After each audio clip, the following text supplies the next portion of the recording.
빨라진 지방선거 시기에 민심은 어디로 향할지 살펴보도록 하겠습니다. MBC 강원 3사가 6.3 지방선거를 앞두고 여론조사 실시했습니다.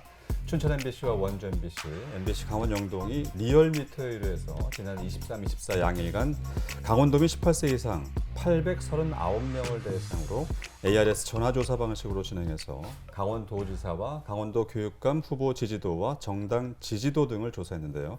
오늘 이 분석 두 분과 함께 하겠습니다. 황영철 전 국회의원 그리고 엄재철 전 이광재 최문순 강원도지사 복지특보와 함께 하겠습니다. 안녕하십니까? 네, 반갑습니다. 네, 반갑습니다. 네. 오늘은 또 스튜디오를 벗어나서 색다른 분위기에서 함께 하겠는데 좀 부드럽게 치열하게 너무 좋습니다. 토론해 주시기 바라겠습니다. 네, 먼저 황 전 의원님이 이번 여론조사 보셨을 텐데 어떠셨습니까? 상당히 좀 안타깝게 봤습니다. 네. 뭐 아시다시피 국민의힘의 지지도 또 국민의힘 후보자들의 지지도가 굉장히 낮게 나오고 그래서 저도 이런 경험이 있습니다만 본인이 아무리 4년 동안 열심히 하고 노력을 해도 당의 지지도라든지 또 진영의 지지도가 낮으면 본인의 노력이 굉장히 물거품이 되거든요. 지금 전국에서 또 강원도에서 뛰고 있는 각 후보자들의 마음이 어떨까 생각해 보면 굉장히 안타까울 거라고 생각을 하고요. 그러나 선거는 어쨌든 끝까지 최선을 다하고 하면 또 국민의 마음을 또 유권자들의 마음을 얻을 수 있다고 생각합니다. 그래서 끝까지 최선을 다해 주셨으면 하는 마음으로 지켜봤습니다. 네, 알겠습니다.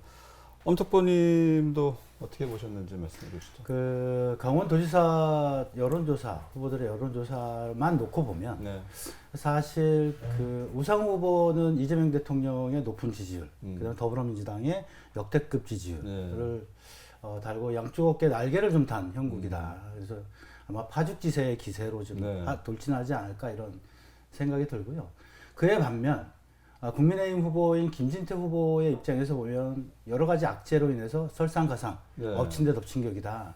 즉 뭐냐면 예전에 재작년 12월 3일 내란을 일으켰던 윤석열 대통령의 그 기억이 아직도 국민들 사이에 있고, 또 하나는 새로운 대표로 선임됐던 장동혁 대표의 실망스러운 행보 등이 계속해서 노출이 되지 않습니까? 그래서 한마디로 얘기하면 김진태 후보 쪽의 입장에서 보면 진퇴양난이다. 전 굉장히 암울할 것 같다, 힘들 것 같다 이런 생각이 좀 많이 들었습니다. 엄특보님 기분이 좋아지신 것 같습니다. 네, 좋습니다. 알겠습니다. 우리 이번에 여론조사를 통해서 강원도지사와 강원도 교육감, 정당 지지율 등을 조사했는데 먼저 도지사 선거 여론조사부터 살펴볼까요? 이런 여론조사 결과 전체적으로 지난번보다 상당히 좀 우 후보의 지지도가 조금 높아진 듯한데. 그렇죠. 보통 우리가 선거를 이야기할 때 보면 진보, 보수, 중도 이렇게 세 가지를 이야기하는데요. 3, 3, 4 이렇게 좀 이야기를 많이 합니다. 그런데 이제 진보가 3, 보수가 3, 중도가 4라고 이야기하는데 그동안 강원도의 표심을 보면 사실 중도가 4라기보다는 보수에 굉장히 밀접해 있는 4 중도층이었다. 분류를 굳이 하자면 이런 거였는데 이번에 대거 이탈한 측면이 좀 보인다, 좀 그런 생각이 들고요. 그래서 중도층이 굉장히 두터워졌다. 실제로는 좀 그렇게 좀 보고 있고요. 그 보수에 갖고 왔던 그 중도층의 대거 이탈이 표심을 어떻게 갈 거냐가 저는 이제 승부에 아마 가림차가 그 정도 되지 않을까 이렇게 좀 생각을 합니다. 이번에 우상호 후보가 50.6%, 김진태 후보가 36.4%, 14.2%포인트가 났어요. 그에 대해서 어떻게 보세요? 지난 2월달 여론조사와 비교했을 때 오히려 간극이 줄어들지 않고 크진 않습니다만 조금 더 벌어지는 형태로 나왔어요. 그러니까 여론조사에 있어서는 당시에 여론조사의 비율보다도 추이가 어떠냐가 굉장히 중요한데 지금은 민주당의 우상호 후보의 지지세가 확산되고 있는 추세다라고 볼 수가 있어요. 근데 이 원인은 뭐 앞서서 엄특보님께서도 잘 말씀해 주셨습니다만 기염 사태에 대한 처절한 반성 그리고 또 윤호개인 세력과의 투명한 단절 이런 것들을 통해서 국민의힘과 보수 세력이 국민 앞에 거듭나는 모습으로 개혁하는 모습으로 보여줘야 되는데 그런 것들이 전혀 보여지지 않았기 때문에 또 이에 대해서 굉장히 국민들이 실망하고 약세였을 때는 당내에서 단합하고 또 투명한 공천 절차를 통해서 새로운 인물들을 좀 찾고 그리고 또 기존에 열심히 한 인물들을 또 보호하고 이런 형태로 가야 되는데 네. 오히려 내부적으로 뭐 한동훈 세력의 친한 세력의 축치려라든지 이런 것들 통해서 당내 분란을 네. 일으키고 있으니까 그래도 조금은 이 보수를 사랑하고 또 국민의힘을 사랑하는 유권자들이 지지를 해주고 싶은데 너희들 그렇게 해서는 국민들 마음을 얻을 수 없어. 우리들 네. 마음을 얻을 수는 없어. 이런 표심이 반영된 것이 아닌가라고 생각이 들어요. 그래서 지금은 국민의힘에서 이러한 여론조사가 강원도뿐만이 아니라 전국적인 추세이기 때문에 좀 더 이 시점에서는 특단의 대책들을 마련해야 된다. 특단의 대책을. 네. 그러면은 특단의 대책이라고 말씀하셨는데 네. 어떤 대책이 좀 필요하다고 보세요? 일단 저는 뭐 빠르게 새로운 개혁적 선대위를 꾸려야 된다. 네. 그 선대위에 적어도 보수 진영을 대표할 만한 좋은 인물들 그리고 국민적 지지도를 새롭게 끌어올 수 있는 인물들을 배치시킴으로 인해서 네. 이런 좀 변화하는 모습을 국민한테 보여야 되지 않겠느냐. 뭐 후보자들도 얘기를 했고 지난번 뭐 우리 강원도 장동혁 대표가 예. 방문했을 때 저는 뭐 김진태 지사가 뭐 그런 얘기까지 할 정도라고 생각을 못했는데 네. 면전에 대놓고 뭐 결자해주라고 결자해주라는 그런 얘기까지 했잖아요. 그거 굉장히 센 얘기를 했거든요. 어떻게 보면은 장동혁 대표는 김진태 후보는 아군이라고 생각했을 거예요. 여러 가지 뭐 이념적 성향이라든지 이런 것들을 봤을 때 그런데 김진태 후보는 지사 후보로서 뛰다 보니까 밑바닥의 민심을 처절하게 들을 수밖에 없거든요. 그러다 보니까 그런 얘기를 할 수밖에 없었고. 뭐 국민의힘 도지사 후보나 광역 기초단체 후보들의 마음이 그렇겠네요. 지금. 당연하죠. 저도 이제 여러 선거를 치러봤고 또 지방선거를 지휘를 해봤고 했습니다만 이렇게 당 지지도가 나눌 땐 유권자들을 만나면은 표를 주겠다는 것보다는 명함을 찍고 면전에서 욕을 하고 똑바로 해라든지 이런 굉장히 치욕적인 일들을 많이 당합니다. 이럴 때 지금 후보자들이 그런 일을 당하거든요. 근데 그건 본인이 잘못한 거냐? 본인이 잘못한 게 아니에요. 당이 잘못해서 그러는 것이거든요. 네. 그리고 잘못된 행태를 한 윤 전 대통령으로부터 비롯된 일이고요. 이런 부분들에 대해서 후보자들이 감내하고 선거를 치러야 된다고 생각하니까 저는 지금 후보자들 생각하면 뭐 정말 눈물이 나올 정도로 가슴 아픕니다. 그렇군요. 지금 눈물이 나올 정도로 가슴 아프다고 말씀해 주셨는데 엄특보님 이 벌어지는 상황 어떻게 더 눈여겨봐야 될 것은 뭐냐면 중도의 지지 후보를 바꿀 의향이 있느냐에 대한 질문이 저는 굉장히 이번에 좀 바꿀 의향이 없다라고 하는 그 질문에 72%가 넘는 지지자 유권자들이 거기에 답을 했다라고 하는 거예요. 지금의 방향을 유지하겠다. 그럼 지금의 현재 표심을 정하고 있는 게 변하지 않겠다라고 하는 거거든요. 그래서 이게 간극이 사실은 줄어들기가 쉽지 않겠다. 그러니까 2등을 하고 있는 김진태 후보 입장에서 보면 어떻게든 줄여야 될 텐데 웬만한 잘못이나 웬만한 큰 리스크 아니면 지지부를 바꾸지 않겠다라고 하는 이 본심이 너무 세게 지금 자리 잡은 거라고 보는 거예요. 그래서 아마 쉽지 않을 거다. 근데 또 하나는 뭐냐면 이번에 강원 도정에 대한 질문도 좀 있었어요. 설문조사에 보니까. 그 김진태 도지사 시절 도정에 대한 평가라고 보는 건데요. 잘했다라기보다는 잘못했다라고 하는 부정적인 평가가 10%더 넘게 나온 이 리스크를 또 어떻게 극복할 거냐 그러면 저는 그것도 아마 헤쳐나가기 쉽지 않을 거다. 아마도 뭐 황 의원님 말씀하신 것처럼 본인의 잘못도 아닌 당의 잘못으로 여러 가지 지지율이 낮은 것도 있겠지만 강원도 같은 경우에는 현직이었던 김진태 전 도지사에 대한 그 도정에 대한 평가도 같이 동반되는 거거든요. 그래서 아마 그런 거에 대한 평가도 냉정하게 이루어지는 선거가 되지 않을까 저는 이렇게 보고 있습니다. 저는 뭐 근데 사실은 도정에 대한 평가만으로 보면 저는 뭐 그렇게 부정적이라고 보지는 않아요. 왜냐하면 사실은 이 지금 워낙 민주당에 대한 지지도가 높다 보니까 민주당을 지지하고 또 우상호 후보를 지지하는 그 유권자들이 여론조사할 때 민주당 지지하고 유상호 후보 지지하는데 김진태 씨가 잘하겠다고 했겠어요. 그러니까 그런 동일한 선상에서 좀 보여지고요. 우리가 역대 도지사 선거를 봤을 때도 계속해서 앞선 두 분이 연속해서 3선을 하고 퇴임을 하셨거든요. 그러니까 현직 도정에 대한 평가는 그래도 강원도민들은 대체적으로 우호적으로 봐왔다. 지난번 선거 비교해 보면은 네. 영동 지역의 표심이 좀 많이 네. 변하고 있는 것 같아요. 네, 네. 동해안 벨트라든가 그렇습니다. 강릉이라든가 네. 또 영서 지역에서는 남부 지역의 표심도 살짝 변했거든요. 네, 네, 네. 우리 강원도의 역대 표심을 보면은 영서 지역은 수도권과 굉장히 연계된 네. 표심이 나타나는데 그럼에도 불구하고 영동 지역은 오히려 TK와 연결된 그런 성향들이 굉장히 네, 많이 네. 나타났어요. 물론 지리적으로도 굉장히 경북과 이어진 그런 거기 때문에 뭐 삼척, 동해, 또 강릉, 속초 이런 이제 이 벨트는 굉장히 보수 성향의 지지도가 영서 지역보다도 강하게 나타났고 네. 수도권 표심의 영향을 덜 받는 형태였는데 이번에 보니까 우상호 후보에 대한 지지도, 민주당의 지지도가 강원도 전역에서 다 높게 나타났다는 그렇죠. 것은 굉장히 좀 충격적으로 보여지고 있어요. 이런 측면에서 봤을 때 대단히 강원도의 민심도 변화하고 있다. 네. 이런 것들을 빨리 읽고 읽고 있겠죠. 읽고 있는데 읽고 있음에도 불구하고 거기에 대한 처방이 나오지 않고 있는 것에 대해서 네. 통탄스럽게 생각합니다.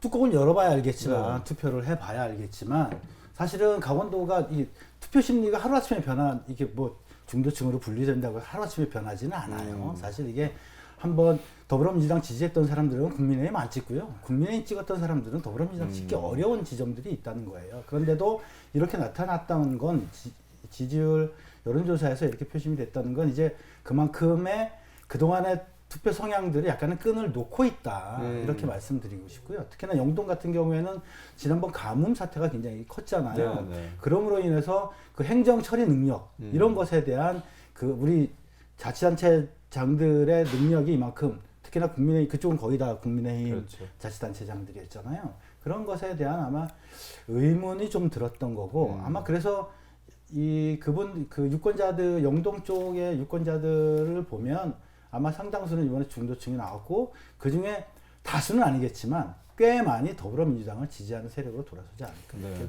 이런 생각도 좀 들어요. 그러니까 그 이번 여론조사에서 나타났던 뭐 민주당을 지지하는 유권자, 또 다르게 말하면 국민의힘을 지지하지 않는 네. 어떻게 보면 지지를 철회한 유권자들이 굉장히 전 많이 있다고 생각을 하거든요.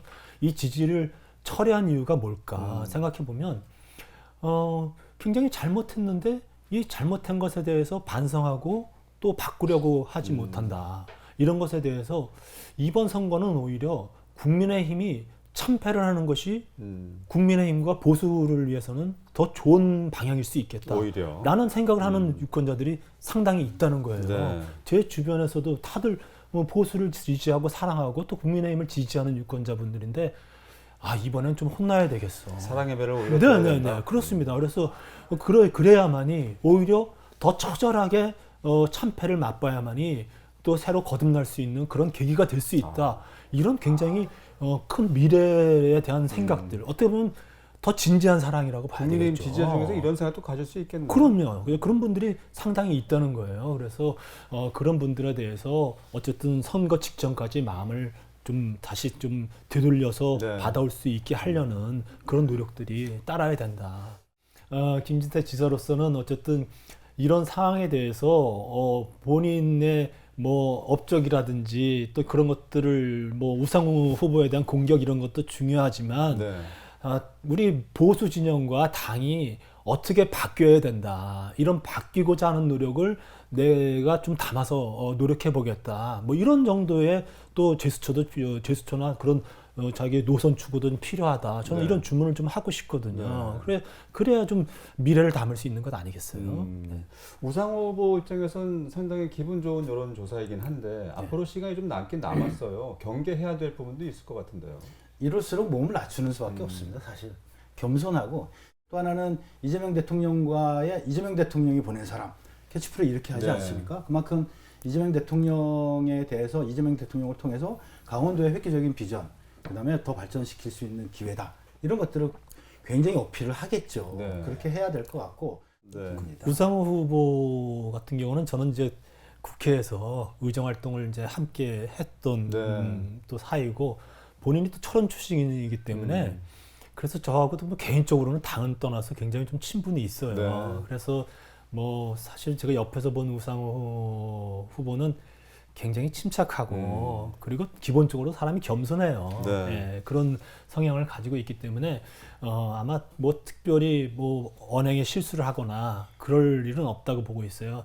다만 우려하는 것은 지금 지지도가 높고 있으니까 약간 우상호 후보가 침대 축구하는 것 같아요. 아하. 그러니까 조금은 침대 축구라고 그러면 좀 방어적인 수비적인 그런 걸 하고 있는데 그렇게 하다 보면은 또 도민들은 너무 또 뭐 좀 그 약한 것 아니야 이렇게 생각할 수 있거든요. 그렇죠. 예. 또 그 반면에 김진태 지사는 여러 저기 뭐 방송 토론도 좀 빨리 하자. 네. 그리고 상대 우상호 후보의 뭐 쟁점들도 굉장히 많이 부각시키려고 노력하고 있고 뭐 이렇게 하다 보면 국민들은 김진태 후보 애쓰고 있구나. 네. 뭐 뭔가 좀 해보려고 노력하고 있구나. 이렇게 하는데 그에 대해서 적절하게 방어하지 못하고 계속 수비적으로만 하거나 또 좀 뭔가를 좀 지연시키려고 하거나 이런 침대 축구를 하다 보면 좀 보는 사람들 시청자들이 질릴 수가 있거든요. 그래서 이런 점에 대해서는 우상호 후보도 적극적으로 도정 정책에 대해서 좀 더 좀 이야기를 하고 지금도 엄특보님도 말씀드렸듯이 뭐 이재명 대통령이 뭐 설사 뭐 보냈겠어요. 본인이 나온다고 했겠죠. 그러나 이재명 대통령과 굉장히 가까운 사이이기 때문에 강원도 발전을 자기가 도지사가 되면 확실하게 이렇게 바꿔낼 수 있다. 이런 비전을 이런 기회에 좀 보였으면 좋겠다. 좀 적극성을 띠고 비전을 좀 더 적극적으로 도민들에게 홍보할 필요가 있다 이렇게 말씀해 주셨는데. 네.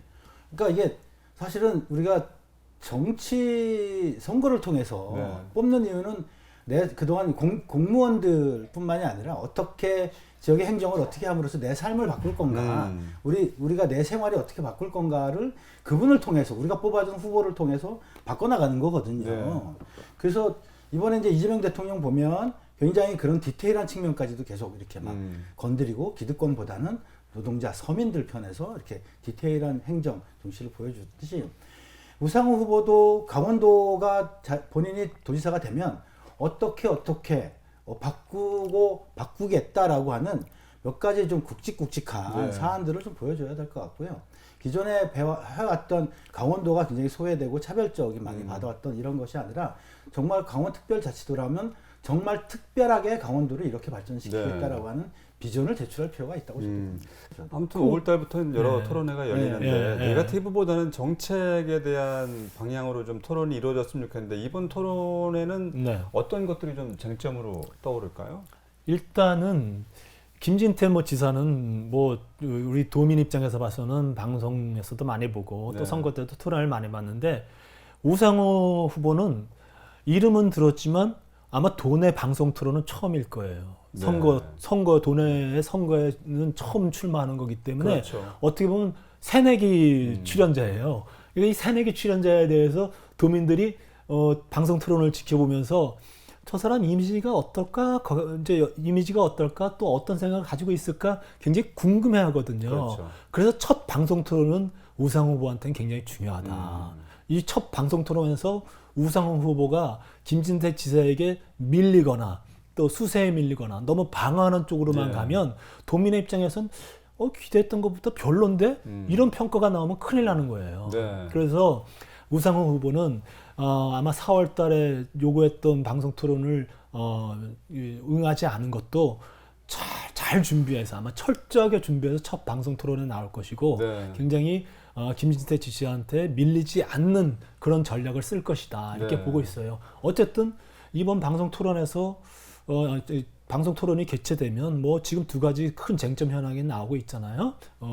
도청사 또 신행정 복합다운 문제하고 또 외국인 학교와 국제학교 이 두 문제가 어쨌든 쟁점으로 부각되고 있기 때문에 아마 주최하는 방송사 측에서도 이 두 쟁점에 대해서 굉장히 양쪽의 입장을 들으려고 할 것이고 또 김진태 지사 입장에서는 이 부분을 쟁점으로 부각시켜서 아마도 우상호 후보의 무능이랄까요? 이런 식으로 좀 몰아붙이려고 하지 않을까 이렇게 생각이 듭니다. 네. 이번 토론회는 어떻게 진행되고 또 김진태 후보 입장에서 보면 내가 진짜 강원도 사람이다 이 얘기 할 것 같거든요. 처음부터 끝까지. 왜냐하면 나는 그래도 그 강원도에서 국회의원도 했고 도지사도 했고 여기 오래 살았다. 근데 우상호 후보는 어느 날 낙하산처럼 뚝 떨어진 사람 아니냐. 철원에서 태어나긴 했지만 쭉 서울에서 정치활동했었고 아마 이 부분을 굉장히 부각시키려고 노력을 하게 될 것 같고요. 네. 그만큼 이제 우상호 후보 입장에서 보면 그런 만큼 지역에 내가 필요했기 때문에 지역에 내가 좀 역할이 좀 이번에 크게 좀 하고자 내려왔다 아마 이렇게 얘기를 하게 될 것 같고요. 네. 말씀하신 것처럼 쟁점과 관련해서는 얘기했듯이 그 고은리 도청사 행정복합타운 그 이전하는 문제와 관련해서는 아마 처음부터 끝까지 그 문제도 논의가 될 것 같아요. 네. 그런데 이제 핵심은 뭐냐면 도청사 이전에 굉장히 많은 비용이 들어가잖아요. 이 비용을 어떻게 조달할 거냐, 재원을 어디서 만들 거냐 이 부분에 대해서는 아마 두 분의 차이가 좀 있는 것 같아요. 예. 한 분은 그거 이외에 복합타운을 만들고 거기다 한 4천여 채가 넘는 그 어쨌든 아파트라든가 공공주택을 분양을 해서 거기에 나오는 수익금을 가지고 예를 들어서 개발해서 개발비를 얻어서 도청사 이전 비용으로 쓰려고 한다라고 네. 하는 게 김진태 후보 측의 입장 같고요.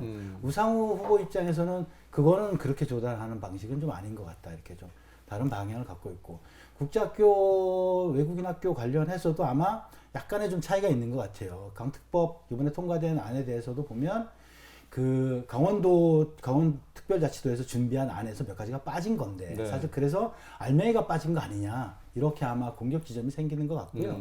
우상호 후보 측의 입장에서 보면 그거 말고도 지금 할 수 있는 뭐 저쪽에 그 자유구역청이라든가 이 안에서는 충분히 지금 외국인 학교 외국인 학교 설립 주체가 좀 다를 뿐인데 이런 것에 대한 뭐 논리도 충분히 세울 수 있어서 아마 그 지점에 대해서는 공격과 해명과 해설이 아마 좀 차이가 좀 있을 것 같고요. 네. 또 하나는 우상호 후보 입장에서 보면 가장 유리하게 작동될 게 뭐냐면 아까 황철 의원님도 말씀하셨듯이 그 윤석열 전 대통령이 한 그 계엄 행위에 대한 당신의 생각은 어떠냐 내란에 대해서 반성하냐 사과하냐 이 문제를 아마 계속해서 물을 거다. 그것이 왜냐하면 국민의힘 후보이기도 하고 국민의힘 입장에서 보면 가장 난처한 질문이기도 네. 하고 굉장히 현 지지율을 굉장히 많이 깎아먹고 있는 지점이거든요. 그래서 그 지점은 굉장히 여전히 유효하게 정치적인 측면에서도 굉장히 공격 지점이 될 거다. 또 이렇게 보고. 그럼 이 질문에 대해서는 어떻게 대답할 거라고 보세요? 이번에 그 질문이 나오면 김진태 지사가 당연히 잘못된 거라고 얘기할 거라고 봐요. 네. 그거는 왜 그러냐면 지난번 장동혁 그 당 대표가 사실은 최근에 별로 다른 데 안 갔거든요. 바깥에 뭐 민생 행보라든지 현장 방문이라는 걸 안 했는데 뭐 갑자기 강원도를 방문했어요. 미국에서 오자마자 방문한 것이 강원도. 그럴 때는 강원도 방문했을 땐 뭐 김진태나 강원도 진영 강원도에서는 본인에 대해서 조금은 좀 우호적으로 나오지 않을까 이런 생각을 가지고 방문했다가 크게 망치를 맞았죠. 네, 그렇죠. 그러니까 이 김진태 지사 입장에서는 그럴 만큼 지금 어떻게 보면 뭐 절실하다랄까 뭐 이런 상황이라고 보여져요. 그런 측면에서 봤을 때 김진태 지사는 이런 뭐 윤호개인 세력이라든지 계엄 사태에 대해서는 분명히 선을 긋고 갈 것이다 이런 생각이 듭니다. 알겠습니다. 강원도지사 선거에 대한 얘기도 상당히 시간이 많이 흘렀는데 우리가 또 교육감 선거도 봐야 돼요. 여론조사 넘어가 보도록 하겠습니다. 도교육감은 5명이 나왔어요. 현재까지 5파전으로 흐르고 있는데 이번 여론조사 어떻게 보셨습니까? 사실 이제 강원도 교육감 선거가 얼뜻 보면 정당 추천이 없잖아요. 그렇죠. 그러다 보니까 정당 색깔과 무관하게 교육에 대한 정책과 평가만 이루어지는 것 같지만 사실 속사를 보면 정당 공천의 진영 간의 대리전 성격이 좀 있다. 저는 이렇게 보거든요. 그래서 후보자들도 보면 색깔에 맞춰서 옷을 입잖아요. 강산영 후보는 파란색을 입어요. 계속 파란색 입고요. 신경호 후보는 빨간색 옷을 입고 계속 다녀요. 이건 뭐냐면 각 진영에 대한 각 정당에 대한 지지자들에 대해서 표심을 잡고 나 이쪽 후보야 라고 하는 걸 간접적으로 다 드러내는 거거든요. 부모 유권자들의 입장에서 보면 우리 아이에 대한 교육을 어떻게 향상시킬 건가에 대한 관심이 좀 굉장히 많아질 수밖에 없고 그러면 학부모가 아닌 유권자 입장에서 보면 뭐 누굴 뽑아도 뭐 그게 나와는 상관없는 약간의 그런 차이는 좀 존재하는 것 같아요. 그래서 그런 분들은 좀 자유롭게 좀 투표할 수 있는 성향이 생기는 것 같고요. 그래서 아마 다른 선거와 달리 그 양강의 극한 대립과 이 치열하게 이 전투를 치르는 선거에서는 굉장히 양쪽에 몰리는 표가 있다면 교육감 선거를 보면 1등, 2등과 그다음에 3, 4등, 5등까지의 표가 그래도 나누어지는 네. 분산 효과가 좀 있거든요. 그래서 보면 대부분의 3, 4, 5등이라고 해도 5% 이상 10% 가까이 득표를 하는 경향들이 굉장히 많이 나타나요. 예전에 제가 2010년도에 저 강원도지사 출마했었거든요. 네. 5% 얻기 너무 힘들더라고요. 아니 1번, 2번이 다 뺏어가니까 내가 어디 가서 할 데가 없는 거예요. 양자구도니까. 네, 양자구도니까. 근데 이제 교육감 선거는 약간 좀 다르다. 그래서 여기는 그래도 삐지고 들어갈 틈이라도 좀 있다. 네. 지난 4년 전에는 그래도 사실은 세 후보가 신경호 후보하고 강삼년 후보가 또 유대균 후보가 굉장히 치열하게 그렇죠. 20% 그렇죠. 이상의 득표율을 획득했기 때문에 조금 달랐지만 요번에 여론조사를 보니까 뭐 현 교육감과 또 진보 진영의 후보 강삼년 후보와 이강 체제가 굳어지는 네. 형태예요. 그래서 이 이강 체제의 형태로 굳어졌을 경우에는 어떤 결과를 나올까 굉장히 좀 관심이 집중이 되고 있고요. 네. 이 두 후보 간의 정책 대결 또 합종 연행이 앞으로 좀 이루어질 가능성이 있다. 그래서 보수 진영, 뭐 진보 진영에 있어서는 뭐 강상명 후보가 이제 뭐 독보적으로 지금 치고 나가고 있는데 네. 그런 거에 비해서 약간의 열세로 나타나고 있는 신경호 현 교육감이 보수 진영의 후보 단일화를 통해서 네. 조금 더 당선 가능성을 높이기 위한 노력을 해야 되지 않을까 이런 생각이 들어요. 어쨌든 유대균 후보가 지난번 선거 때는 20% 이상의 득표율을 받았기 때문에 이번에도 그 정도 득표율을 노리고 나왔습니다만 이번에는 2강으로 굳어지고 있는 상태고 그리고 앞서서 우리 엄특보님도 얘기했습니다만 5% 이상 득표가 또 굉장히 어렵지만 선거 국면에서는 10%와 15%라는 그런 기준이 굉장히 중요한 게 선거비 보전과 관련된 부분이 있거든요. 그렇죠. 근데 교육감 선거는 당의 지원을 받는 것도 아니고 본인 스스로 모든 선거 비용을 해소해야 되기 때문에 굉장히 비용적인 측면에서도 이런 뭐 교육자 출신 분들이 감당하기 어려운 측면이 있어요. 만약에 10%나 15% 이상 득표를 하지 못하는 후보 입장에서는 아마도 또 다른 생각을 하지 않을까라는 생각도 좀 듭니다. 사실 단일화라고 하는 것은 그 2등하는 그러니까 그 중에 제일 큰 지지를 받는 분이 그쪽으로 다 이렇게 하면 저도 예전에 제 이광재 후보한테 제가 단일화 했었거든요. 아주 마음 아픈 일이에요, 그거. 예. 저도 그때 쓰라린 경험이 많으셨네요. 기타급 5천만 원 날렸습니다. 그거. 그런데 사실 이번은 좀 약간 지점이 다르다. 단일화하기 쉽지 않은 지점이 있다. 그것은 뭐냐면 신경호 후보의 사법 리스크가 너무 크다. 네. 예, 이게 집행유예 나오지 않았습니까? 그다음에 곧 5월 초에 아마도 이게 좀 2심 선거가 날 것 같은데요. 그러다 보니까 그 유대균 후보라든가 최광희 후보 입장에서 보면 어차피 지금 2등하고 있는 신경호 후보가 더 이상 후보직을 수행하기 어렵거나 어차피 외면받을 때가 되면 본인이 이제 거기를 치고 올라가야 되는데 단일화를 한다? 현재의 지지율과 보통 뭐 여론조사를 통해서 하지 않습니까? 근데 이런 형태의 단일화를 쉽게 응할 수가 없을 것 같다. 또 하나는 이분들이 지난번에도 선거 나왔지만 이번에 또 나오지 않습니까? 4년 후에 또 포스트 신경호라고 하는 이 지점을 획득하고자 하는 마음들이 다 있을, 셈법이 좀 다를 겁니다. 그래서 아마 이번에는 이 후보들 간의 합종 연행이 결코 저는 쉽지 않을 거다. 이렇게 좀 계산을 좀 어떻게 하고 보세요? 있습니다. 제가 이제 저도 선거를 치러봤고 또 이제 지방선거 때 여러 후보들을 이제 공천하는 이제 그런 것들을 해봤는데 후보들에게 제가 조언을 합니다. 이번에 유력한 어떤 후보들과 함께 싸워주고 그러고 나면 당신에게도 기회가 올 수 있다라고 주문을 드리죠. 근데 주문 받는 입장에서는 굉장히 좀 받아들이기가 쉽지가 않아요.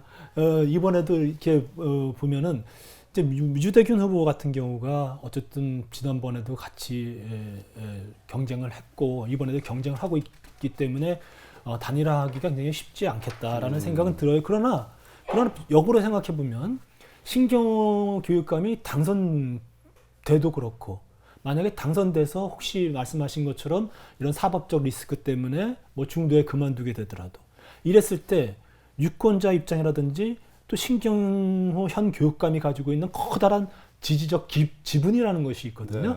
이런 지지자들 입장에서 봤을 땐 어려울 때 함께 해준 사람이 그 후임으로 다시 출마했을 경우에 훨씬 더 프렌들리하게 접근할 수가 있다는 거예요. 네. 그래서 그런 측면으로 봤을 때 만약에 뭐 꼭 유대균 후보나 뭐 최강희 후보, 뭐 박현수 후보 특정인을 얘기할 수기는 참 어렵습니다만 이번에 신경호 후보와 프렌들리하게 같이 역할을 해준 사람은 다음에 어떤 경우에 있어서 차기 주자로서 인정받고 지지받기가 훨씬 더 쉬울 것이다. 이런 네. 측면을 생각해 보면 그런 결단도 내릴 수 있다고 보는 것이죠.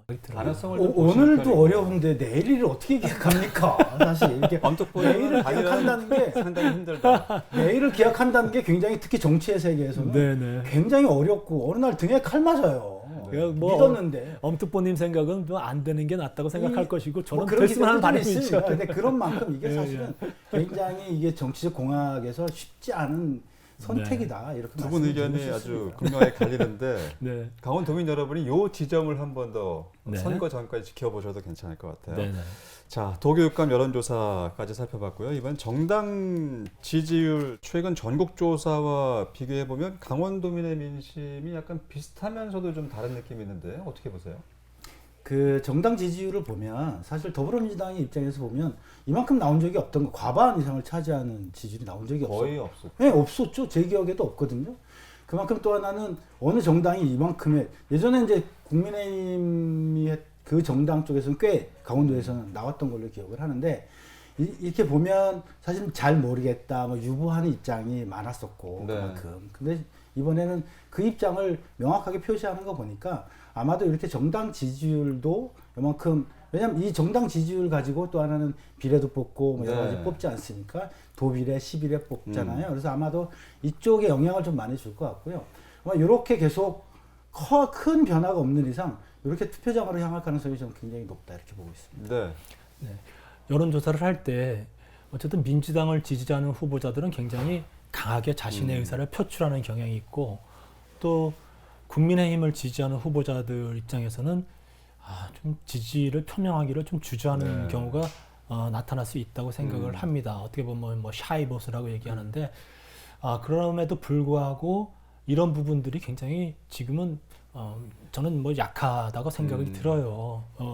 어쨌든 민주당을 지지하는 유권자 강원도민들이 굉장히 늘어난 건 사실이고 이 부분에 대해서 분명히 인정할 건 인정해야 된다. 네. 그럼 이렇게 현 상황을 분명히 인식하고 또 이것을 해결하기 위한 해소하기 위한 어떤 대안들을 찾기 위한 노력을 해야 되거든요. 네. 그런 특단의 대책들을 마련해야 될 시점에 다다랐음에도 불구하고 지금 당과 또 여러 지도자들이 네. 이것을 해내지 못하고 있는 것에 대해서 저는 뭐 어떻게 보면 왜 이것밖에 못하지 하는 굉장히 화가 나요. 이거 화가 난 보수 표심을 돌릴 수 있는 그런 노력들이 네. 선거 막판까지 진행이 돼야 된다. 네. 두 분 오늘 다양한 의견 들어봤는데 끝으로 한 말씀씩 해주시죠. 민심은 천심이고 네. 이 천심을 거스르는 자는 절대 성공할 수가 없어요. 그래서 지금 나오고 있는 여론조사에 대해서 분명히 반성하고 새롭게 나가는 국민의힘이 됐으면 좋겠고 네. 어쨌든 지금 현장에서 뛰고 있는 후보자들에게 꼭 한마디 하고 싶은 것은 아무리 어려워도 최선을 다해달라. 네. 그러면 이렇게 진정성 있게 노력하는 후보자들에 대해서는 표를 다시 얻어올 수 있다. 네. 응원의 박수를 이 자리에서 좀 보내고 싶습니다. 황 의원님의 간절함이 아주 잘 묻어나요. 네. 엄특보님도 끝으로 한 말씀 해주세요. 사실 이제 후보자 입장에서 보면 매 시간 매 순간이 간절하거든요. 네. 저도 하도 낙선만 많이 해봐서 얼마나 간절한지 몰라요. 저도 6번 나갔어요. 6번 다 떨어졌으니까요. 사실 근데 그만큼 안 되는 선거인 줄 알면서도 뛰는 후보자들의 마음은 굉장히 아프고 힘듭니다. 네. 그럼 후보자들한테 정말 응원의 박수를 저도 보내고 싶고요. 유권자들한테는 투표를 해야 세상이 바뀝니다. 정말. 내가 투표하지 않고선 세상을 바뀌길 바라는 거는 네. 세상에 저는 없다고 보고요. 그만큼 많은 분들이 투표장 가서 자기 의사표시를 정확히 좀 했으면 좋겠고 이제 국민들의 선택을 받아야 되겠죠. 네. 그런 선택에 부응하기 위해서라도 정말 지금보다 더 열심히 힘을 내주시면 좋겠습니다. 알겠습니다. 자, 오늘 두 분과 함께 MBC 강원 3사가 실시한 여론조사를 토대로 6.3 지방선거 강원도민의 표심의 방향을 좀 분석해봤습니다. 지금까지 황영철 전 국회의원, 엄재철 전 이광재, 최문순 강원도지사 복지특보와 함께했습니다. 두 분 고맙습니다. 네, 감사합니다. 감사합니다. 고맙습니다. 후보자들의 공정한 경쟁과 혁신적인 정책으로 품격 있는 선거 레이스가 되길 바라면서 여기시 강원 오늘 이 시간 여기서 인사드리겠습니다. 시청해주신 여러분 고맙습니다.